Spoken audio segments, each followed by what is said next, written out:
Guys, নমস্কার। একটা নতুন ভিডিও আপনাদেরকে স্বাগত জানাই। যদি ভালো লাগে অবশ্যই আমাদের সাথে থাকবেন, আমাদের পাশে থাকবেন। তো এটা হচ্ছে একটা স্ট্রবেরি গাছ লাগাবে, সেটারই একটা ভিডিও করছি। একটাই কিনে এনেছি 60 টাকা দিয়ে গাইস, আমাদের পয়সা নেই, তাও কত কষ্ট করে কিনেছি। আপনারা একটু প্রে করুন যেন গাছটা আমাদের লেগে দুটো স্ট্রবেরি ধরে।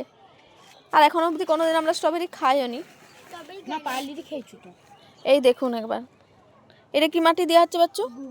এটা হচ্ছে গোবর মাটি মিশানো হচ্ছে। গোবর মাটিটা কিন্তু এমনি মাটির সাথে চেলে পরিষ্কার করে, এটা চেলে পরিষ্কার করা হয়েছে। আচ্ছা, গোবর মাটি আর গোবর সার দুটো আলাদা জিনিস। বাচ্চু এটা বললাম আমাকে, আমি জানি না।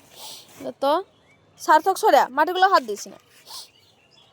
এই যে বাচ্চু প্রসেসিং করছে স্ট্রবেরি গাছটা লাগানোর জন্য। ভাবুন আমরা কতটা চেষ্টা করছি যাতে গাছটা লাগে। আমি নিচ থেকে জলটা তুলে আনতে ভুলে গেছি।